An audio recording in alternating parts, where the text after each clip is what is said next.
मैं भी गुड़गांव जा रहा हूँ और गुड़गांव के रास्ते में मिले हमारे भाई साहब। क्या नाम है? कमल। अच्छा, इनका नाम कमल है। और कमल जी अभी जा रहे हैं गुड़गांव घूमने। यहाँ से गुड़गांव करीब 35 किलोमीटर है और बहुत ही बड़ा खूबसूरत छोटा सा साइकिल इन्होंने ले रखा है और काफ़ी मॉडिफाइड बाइसाइकिल लग रहा है, काफ़ी मॉडिफाइड है साइकिल। वाह। तो कमल जी चलिए, मैं तो अभी जा रहा हूँ, तो वापस आते समय आपसे फिर मुलाकात होगी। My dear viewers, welcome back to a brand new blog on my channel riding mania. तो इस ब्लॉग के माध्यम से काफ़ी कुछ इन्फॉर्मेशन देने वाला हूँ। जब भी हम लॉन्ग राइड या शॉर्ट राइड की प्रिपरेशन करते हैं, जब हम जाने वाले होते हैं, जाने से पहले हमें काफ़ी कुछ बातों का ध्यान रखना होता है, प्रिपेयर करना होता है। सो उस प्रिपरेशन के लिए हमें किन किन बातों का ध्यान रखना होता है, इन सबको समझाने के लिए आई हैव प्रिपेयर 10 पॉइंट्स कि हमें एक कंप्लीट प्रिपरेशन लॉन्ग राइड के लिए, खासकर लाहौल स्पीति लेह लद्दाख के लिए हमें कैसे करना होता है। तो आज मैं आया हूँ यहाँ पर अरावलीज में और अभी मैं जा रहा हूँ गुड़गांव। इस ब्लॉग को इंटरटेनिंग बनाने के लिए मैं जो आपको सारा इन्फॉर्मेशन देने वाला हूँ वो मैं यहाँ खड़ा होकर नहीं, बल्कि बाइक राइड करने के दौरान मैं देने वाला हूँ। और मेरे साथ है सौरभ। तो मैं और सौरभ हम दोनों जा रहे हैं अभी गुड़गांव की तरफ। अभी हमारी राइड शुरू हुई है और गुड़गांव पहुँचने से पहले आई एम होपफुल कि हमारा व्लॉग कंप्लीट हो जाएगा। तो चलिए अब हम आगे का काम शुरू करते हैं अपने राइडिंग के दौरान। So my dear viewers, point number one में आता है राइडिंग गियर्स। अगर आप लॉन्ग राइड या शॉर्ट राइड की अगर प्रिपरेशन आप कर रहे हो, और जो सबसे इम्पोर्टेंट आइटम है आपके प्रिपरेशन के लिए वो है आपका riding gears. Because riding gears अगर आपके पास नहीं है तो आपको डेफिनेटली किसी भी राइड पे नहीं जाना चाहिए। राइडिंग गियर्स में क्या क्या होना चाहिए? राइडिंग गियर्स के लिए सबसे पहली बात, आपके पास वो सारे कुछ होने चाहिए जो आपके बॉडी को, जो आपको प्रोटेक्ट करे। उसमें आता है नंबर 1 पे हेलमेट।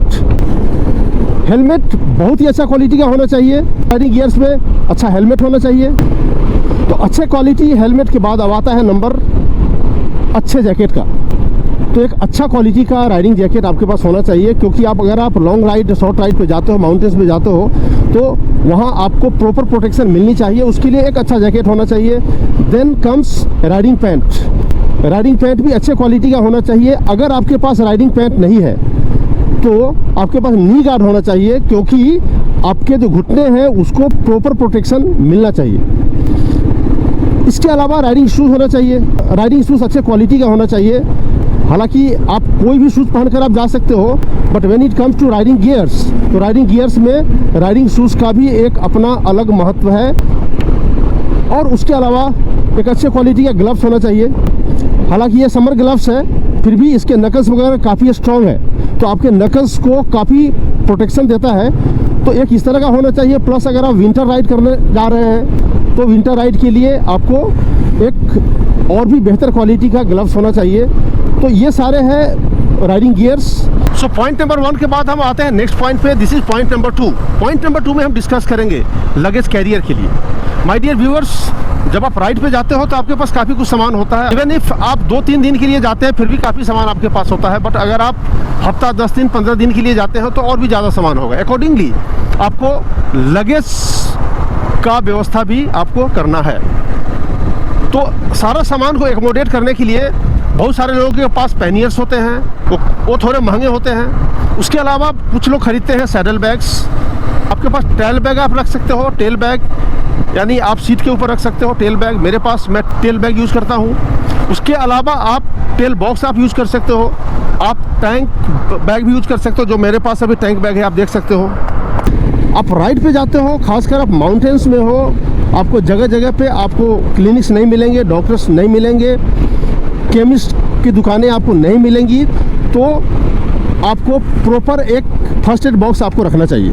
फर्स्ट एड बॉक्स में आप काफ़ी कुछ सामान रख सकते हैं, जैसे फीवर का दवा, आप PCM रख सकते हैं, पैरासीटामोल, आप पेट दर्द का दवा रख सकते हैं, लूज मोशन का दवा रख सकते हैं। अगर कट फट गया तो उसके लिए भी आप दवा रख सकते हैं, बैंडेड रख सकते हैं। काफ़ी कुछ आइटम है जो आपको रखना चाहिए। इन एडिशन टू दिस, अगर आप माउंटेन में जा रहे हैं, खासकर हाई ऑल्टीट्यूड पे जा रहे हैं, तो हाई ऑल्टीट्यूड पे if you are prone to high altitude sickness, mountain sickness, आपके पास मेडिसिन होना चाहिए। मेडिसिन में आता है नंबर 1 पे डायमॉक्स। डायमॉक्स अगर आप माउंटेन में इन करने से पहले अगर आप खा लेते हैं तो काफ़ी हद तक माउंटेन सिकनेस से आप बच सकते हैं। माउंटेन सिकनेस आखिर होता क्या है? माउंटेन सिकनेस में आपके सर में दर्द होगा, सांस लेने में दिक्कत हो सकती है, वोमिटिंग का प्रॉब्लम हो सकता है आपको। तो ये सारे जो सिम्टम्स हैं वो माउंटेन सिकनेस के हैं। तो आपको डायग्नोस आपके पास होना चाहिए। प्लस हाई ऑल्टीट्यूड पे ऑक्सीजन की कमी हो जाती है, तो उस केस में अगर आपको ऑक्सीजन की कमी आ गई तो इमीडिएटली आपको कोई डॉक्टर मिलेगा नहीं। तो क्या करना होगा, फिर आपको उसके लिए प्रिपेयर करके जाना होगा। एक ऑक्सी सिलेंडर आप अपने पास रख लीजिए। 600-700 रुपये का एक ऑक्सी सिलेंडर आता है। अमेजन पे, फ्लिपकार्ट पे कहीं भी मिल जाएगा। इवन आपको ऑफलाइन भी आप किसी भी दुकान में आप जाएंगे जो डील करती है इन चीज़ों में, वहाँ पर आपको मिल जाएगा। ये आपके पास होना चाहिए। और मेडिसिन के बाद हम आते हैं अनदर वेरी इंपॉर्टेंट पार्ट, वह है फिजिकल फिटनेस। जब आप लॉन्ग राइड पे जाते हैं या शॉर्ट राइड पे भी अगर आप जाते हैं तो कम से कम एट ए स्ट्रेच आपको 50 से 60 किलोमीटर आपको बाइक चलाना पड़ सकता है। और एक दिन में 250 से 300-400 किलोमीटर तक आपको चलाना पड़ सकता है। उसके लिए भी आपको फिजिकली फिट होना ज़रूरी है। अगर फिजिकल फिटनेस पे आप ध्यान नहीं देते हैं तो डेफिनेटली आप लॉन्ग राइड पे नहीं जा सकते। So if you want to go on a long ride and if you want to enthrall, if you want to enjoy the ride, you have got to be physically fit. तो physical fitness के लिए it costs little. कुछ भी हमें खर्च करने की ज़रूरत नहीं है। What we have to do is morning walk आप कर सकते हैं, 3 से 4 किलोमीटर का मॉर्निंग वॉक कर सकते हैं। आप जॉगिंग कर सकते हैं, आप दौड़ सकते हैं। उसके अलावा आप स्ट्रेचिंग कर सकते हैं, आप बॉडी का स्ट्रेचिंग कर सकते हैं। तो इससे होगा क्या कि आपके जो बोन्स है स्ट्रॉन्ग होंगे, आपके मसल्स स्ट्रॉन्ग होंगे। और जब आप लॉन्ग राइड पे जाएंगे तो आप नहीं थकेंगे। मैं यहाँ तक कि 700 से 800 किलोमीटर भी एक दिन में चलाया हूँ और फिर भी मुझे थकान नहीं होती है, बिकॉज राइड से पहले मैं अपने आप को फिजिकली फिट रखता हूँ। तो आपको अगर राइड पे जाते हैं या नहीं जाते हैं, it hardly matters. What matters is कि आप कुछ भी करते हो आपको फिजिकली फिट होना चाहिए। इसलिए फिजिकल फिटनेस को भी मैंने इस प्रिपरेशन में इंक्लूड कर दिया है, क्योंकि it is also a part of preparation for long ride. So friends, next point है कैंपिंग। क्योंकि जब हम राइडर्स लोग होते हैं उनकी इच्छा होती है कि जब हम राइड पे जाते हैं तो हम कैंपिंग भी करें। बहुत सारे लोग सेल्फ कैंपिंग करते हैं। अपना टेंट उनके पास होता है, अपना मैट्रेस होता है, अपना स्लीपिंग बैग होता है, अपने यूटेंसिल्स होते हैं, अपना स्टोव होता है, सब कुछ उनका अपना होता है। वहाँ पर कैंपिंग करते हैं, खुद खाना बनाते हैं। बहुत सारे लोग सोलो कैंपिंग करते हैं। तो जब आप कैंपिंग कर रहे हो, जब आप राइड पे जा रहे हो और आपकी इच्छा कि आप कैंपिंग करें, तो ये सारा सामान आपके पास होना चाहिए। एक गुड क्वालिटी का टेंट होना चाहिए, आपके पास स्लीपिंग बैग होना चाहिए, आपके पास इन्फ्लेटेबल पिलो होना चाहिए, आपके पास मैट्रेस होना चाहिए। In addition to all this आपके पास खाना बनाने के लिए भाई क्या लेकर जाओगे, तो आपका स्टोव होना चाहिए। आजकल बहुत ही बढ़िया 500-600 के रेंज में अच्छा स्टोव मिल जाता है, जिसमें बुटेन का सिलेंडर फिट हो जाता है और वह सिलेंडर 150 रुपये के करीब आता है और 3 घंटा तक वो काम करता है। तो बहुत ही बढ़िया होता है। उसके अलावा बर्तन होता है, कढ़ाई होता है, सॉस पैन होता है, ये सारा कुछ आपको मिल जाएगा। आपको कैरी करना चाहिए। दूसरी बात है, from safety point of view, कि जहाँ कहीं भी आप कैंपिंग करना चाहते हो, सबसे पहले आपको यह पता करना है कि वह जगह सेफ है या नहीं। अगर वह जगह कैंपिंग के लिए सेफ नहीं है तो डेफिनेटली आपको वहाँ पे कैंपिंग नहीं करना चाहिए। सो माय डियर व्यूअर्स, हम आते हैं नेक्स्ट पॉइंट पे। और जो नेक्स्ट पॉइंट है वो है बफर टाइम। अब बफर टाइम क्या होता है मैं आपको समझाता हूँ। बफर टाइम ये होता है, बफर का मतलब ही होता है एडिशनल एलोकेट करके रखना कुछ भी। बफर टाइम का मतलब होता है कि जब आप किसी लॉन्ग राइड पे जा रहे हैं और एक दिन में आपने टारगेट सेट किया है कि मुझे आज के दिन में मुझे 400 किलोमीटर ट्रैवल करना है, आज के दिन में शाम तक मुझे शिमला पहुंचना है, मुझे नारकंडा पहुंचना है, मुझे रामपुर पहुंचना है, यानी आपने टारगेट डेस्टिनेशन सेट कर लिया है।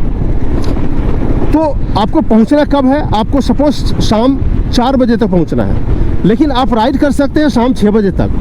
तो 4 बजे तक का आप टारगेट सेटअप कर लो ताकि आपके पास 2 घंटे का बफर टाइम हो। अब आपने राइड शुरू किया, कुछ अनअवॉइडेबल सर्कमस्टांसेस की वजह से आप डिले हो गए and you have got delayed by 2 hours. तो 2 घंटे का जो डिले है उसका आप क्या करेंगे? तो आपको पहुंचना था नारकंडा 4 बजे तक, लेकिन आप 6 बजे तक राइड करते हो, 6 बजे तक राइड कर सकते हो और आपके पास 2 घंटे का टाइम है, बफर टाइम, तो आप आराम से नारकंडा 6 बजे तक पहुंच सकते हो। इसलिए कुछ ऐसे सर्कमस्टांसेस है जिसकी वजह से हम डिले हो जाते हैं, तो उसको भरपाई करने के लिए हमें कम से कम 2 से 3 घंटे का बफर टाइम होना चाहिए। Now let's come two point number next. इस पॉइंट में मैं जो डिस्कस करने वाला हूं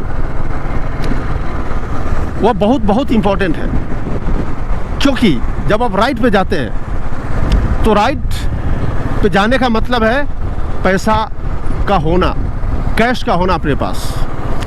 you cannot rely upon ATMs when you go to mountains. तो पहाड़ों में ATMs कई जगह मिल जाते हैं, but in most of the cases the ATMs are not operational. तो उस केस में आपके पास कैश होना चाहिए। Don't rely upon ATM।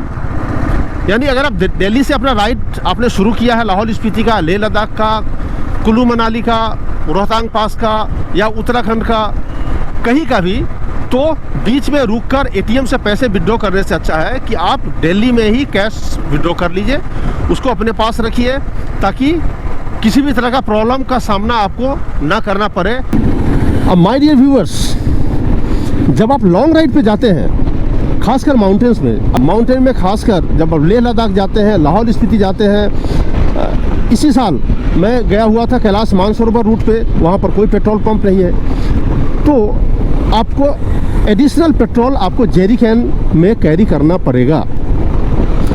अगर आप जेरी कैन में कैरी नहीं करते हैं और बाई चांस अनफॉर्चुनेटली आपकी पेट्रोल ख़त्म हो जाती है, तो पेट्रोल पंप आपको नहीं मिलने वाला है, फिर आपको ओपन पेट्रोल मिलेगा और ओपन पेट्रोल रिलायबल नहीं होता है। एंड माय डियर व्यूअर्स, जब आप माउंटेन्स में जाते हैं तो ऐसा तो हो नहीं सकता कि आपको थोड़ी बहुत बाइक चलाने आती है और बाइक आप उठाए और चले गए। You have got to be skilled in riding. Riding skill होना बहुत ज़रूरी है। अगर राइडिंग स्किल नहीं है तो आपको माउंटेन में नहीं जाना चाहिए, आपको अवॉइड करना चाहिए। अगर राइडिंग स्किल है, आप स्किल्ड राइडर हैं, तो माउंटेन में फिर कोई प्रॉब्लम नहीं है। इस पर मैं एक अलग से एक वीडियो में बनाने वाला हूँ, बट चूँकि यह भी एक इम्पॉर्टेंट पॉइंट है इसलिए मैंने प्रिपरेशन के लिए मैंने इंक्लूड कर दिया है। तो बहुत ही इम्पॉर्टेंट पॉइंट है ये भी। अब प्रिपरेशन में जो 9th पॉइंट है, ये भी आपको पहले से प्रिपेयर करके रखना पड़ेगा। हो सकता है आपको हंसी आए कि यार ये बिहेवियर को मैं कैसे पहले से प्रिपेयर करके रखूं। आपको डेफिनेटली रखना पड़ेगा, क्योंकि अगर आपका बिहेवियर अगर अप टू द मार्क नहीं है तो आपको अप टू द मार्क करके ही जाना पड़ेगा। क्योंकि जब आप माउंटेन्स में जाते हैं, राइड पे जाते हैं, तो वहाँ पर you come across lots of people. आपको बहुत सारे राइडर से मुलाकात होती है। The Riders coming from different parts of the world, different parts of the country. आपको रूबरू लोकल लोगों से होना पड़ता है। सो आपका जो एटीट्यूड है उनके प्रति, आपका जो बिहेवियर है, आपका बात करने का तरीका, आपका रहन सहन अप टू द मार्क होना चाहिए, ताकि उन्हें हम किसी भी तरह से हर्ट नहीं पहुंचाए। क्योंकि वे जो लोकल लोग हैं, हम उनके कल्चर को पहचानने जा रहे हैं, उनके कल्चर के साथ रूबरू होने जा रहे हैं, तो हमें उनके कल्चर के अनुसार अपने आप को ढालना है। सो माय डियर व्यूअर्स, ये रहे 10 पॉइंट्स। आज की इस ब्लॉग में मुझे जो डिस्कस करना था वो सिर्फ 10 पॉइंट डिस्कस करना था।